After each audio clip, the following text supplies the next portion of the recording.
이강인의 인성이 재조명되고 있습니다. 두 차례 SNS 사과 이후 직접 태국전을 앞두고 선수들은 훈련하고 있는 배경 삼아 사과를 하기도 했던 이강인 선수인데요. 이제는 완전히 탁구 게이트가 막을 내렸고 축구에만 집중하고 있는 상황입니다. 이러한 상황 속 지난 이강인이 형들에게 했던 일이 재조명되며 화제인데요. 이강인의 인성이 재조명되고 있습니다. 두 차례 SNS 사과 이후 직접 태국전을 앞두고 선수들은 훈련하고 있는 배경 삼아 사과를 하기도 했던 이강인 선수인데요. 이제는 완전히 탁구 게이트가 막을 내렸고 축구에만 집중하고 있는 상황입니다. 이러한 상황 속 지난 이강인이 형들에게 했던 일이 재조명되며 화제인데요.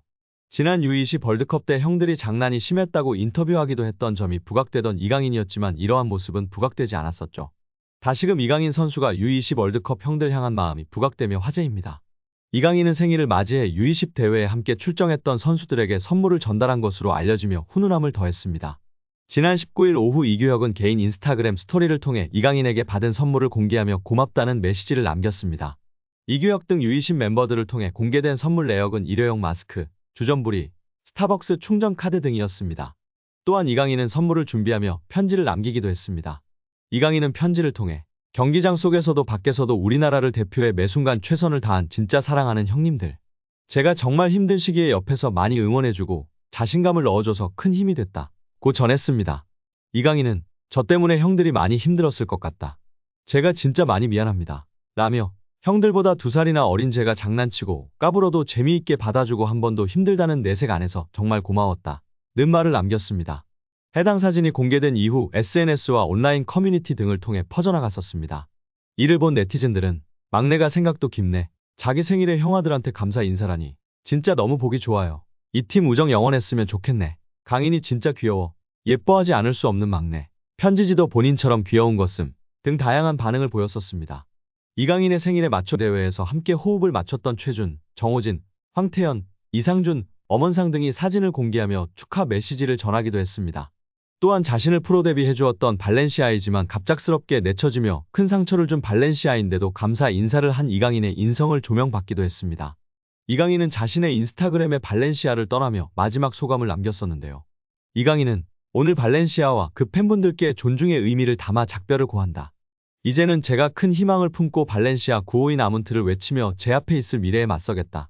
라고 입을 열었습니다. 그러면서 저는 발렌시아에서 선수뿐만 아니라 인간으로서 성장했다. 발렌시아 아카데미에서 배워온 것들은 저의 미래를 바른 길로 인도해줄 모터가 될 것이다. 라고 했습니다. 끝으로 그는 모든 동료, 코치진, 스태프들께 항상 감사드린다.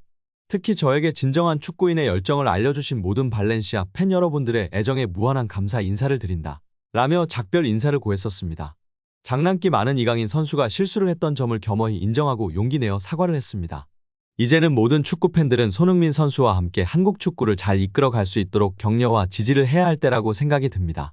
한국 축구에서 학명으로 가장 두드러진 인물이 바로 지금 이 시끄러운 와중에 축구 대표팀 감독을 맡은 홍명보 감독입니다. 박종환 감독이 대표팀을 이끌던 1995년 한국팀은 코리아컵 준결승전에서 예선에서 쉽게 승리했던 잠비아에 패했습니다. 그런데 이 경기 전날 박 감독의 억압적이고 비인격적 훈련에 불만을 품고 있던 홍명보, 황선홍 등 주전 선수들이 경기 전날 술집에서 대취할 정도로 술을 마신 사실이 언론에 보도가 돼 난리가 났습니다. 그래서 홍명보 선수 등은 징계 위기에 처했는데 이들은 그 제보자로 박 감독을 꼽았고 언젠가 안갚음하리라 맹세했다고 합니다. 다음해 아시안컵 8강대 이란전에서 한국은 6대2로 참패하였습니다. 유례를 찾기 힘든 처참한 패배입니다. 특히 전반에 2대1로 앞서고 있었는데 휴식 시간 라커룸에서 무슨 일이 있었는지 후반에만 연속으로 5골을 먹은 것입니다. 당사자들은 부인하지만 이 사건은 축구계뿐 아니라 축구팬들도 의혹을 거두지 않고 있습니다. 박 감독은 결국 감독에서 물러났고 당시를 회상하며 자살까지도 생각했을 만큼 개인적으로도 충격이 컸다고 했습니다.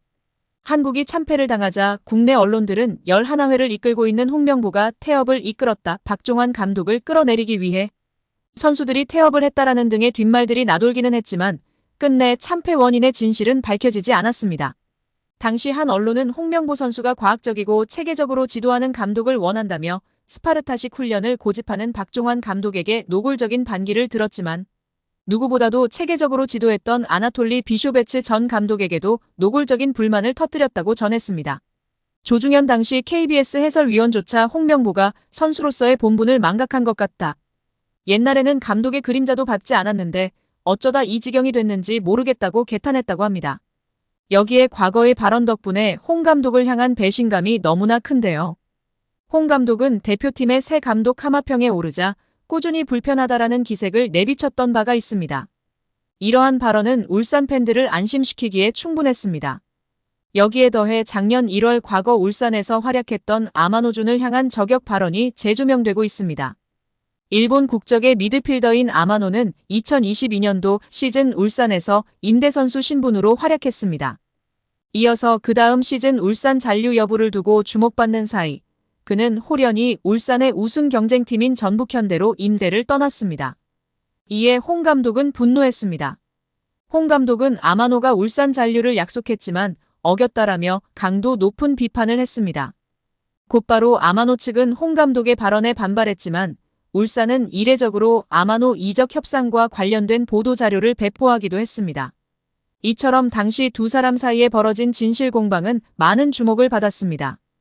당연히 울산 팬들은 홍 감독의 발언을 적극 지지했습니다.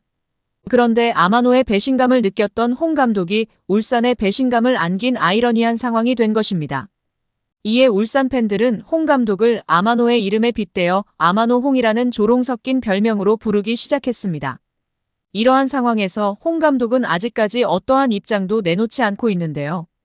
덕분에 울산 팬들의 속은 더욱 타들어가고 있으며 그들에게 남아있는 것은 피눈물 섞인 배신감뿐이었습니다. 한때 K리그 2년 연속 우승을 안겨주며 팬들에게 기쁨을 안긴 수장은 이제 사라졌습니다. 여기에 대한축구협회 노동조합 운영위원회가 정몽규 회장 사선 불출마 선언과 김정배 부회장 사퇴를 강력히 요구하며 화제입니다. 축구협회 노조는 17일 KFA CEO 김정배 부회장은 사퇴하고 정몽규 회장은 즉각 불출마 선언해야 라는 제목하에 성명서를 발표했습니다. 성명서에 따르면 축구협회는 지난해 3월 승부조작 비리 추구인 사면 파동 이후 위기 수습체계 하나로 문화체육관광부 차관 출신 김정배 부회장을 대한축구협회 실무 총책임자로 앉혔습니다. 김 부회장이 오면서 축구인 출신들이 원천적으로 배제됐습니다. 협회 조직에서 축구인 출신과 비출신 간의 견제와 균형이 무너졌고 각종 논란의 불씨가 됐습니다. 노조는 선임 당시에도 잘못된 결정은 정몽규 회장이 했는데 엉뚱하게 축구인 부회장 혹은 전무이사를 선임하지 않는 방식으로 조직을 개편하면서 논란이 일었다면서 주원이는 정 회장의 잘못된 결정인데 축구인들의 제19 감사기로 뒤집어 씌워 축구인들의 목소리를 아예 안 듣는 식으로 해법을 내놓은 것이라고 꼬집었습니다. 그러면서 김 부회장의 역할에 있어서도 사실상 허수아비였다는 것이 노조의 주장이 있습니다. 노조는 강도 높은 문제부 감사를 2달여 겪으면서 직원들은 한 목소리로 협회 내 컨트롤 타워가 없다고 아우성이었다면서 문제부 출신이니까 김정배 부회장이 키를 쥐고 어떻게 대응하고 후속 조치는 어떻게 해야 할지 등을 하지 않을까 하는 기대가 있었는데 놀랍도록 아무 역할이 없었다는 전언이라고 전했습니다. 이어 우리 협회를 향한 여론이 점점 악화되자 이번 감사 전부터도 본인은 곧 떠날 사람이나 남을 직원들이 잘 대응하라는 식으로 말했다고도 알려졌다며 오히려 문제부 차관 출신이라는 정관을 이용해 본인만 책임을 피하려는 행태에 우리 직원들은 큰 실망을 감출 수 없었다고 덧붙였습니다. 지난 7월 홍명보 감독 선임 과정에서도 김 부회장이 총책임자였다고 폭로했습니다.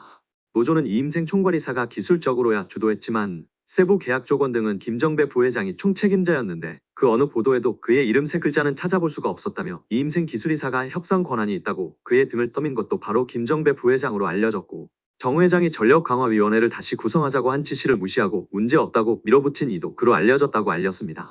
아울러 그런 사람을 부회장에 앉힌 정몽규 회장의 인사 실패는 결코 가볍다 볼 수 없다며 김정배 부회장은 축구팬과 축구인들에게 석고대죄하고 즉각 사퇴하고 정몽규 회장의 불출마 선언이 한국 축구 정상화의 첫걸음임을 잊지 말아야 할 것이라고 강력 경고했습니다.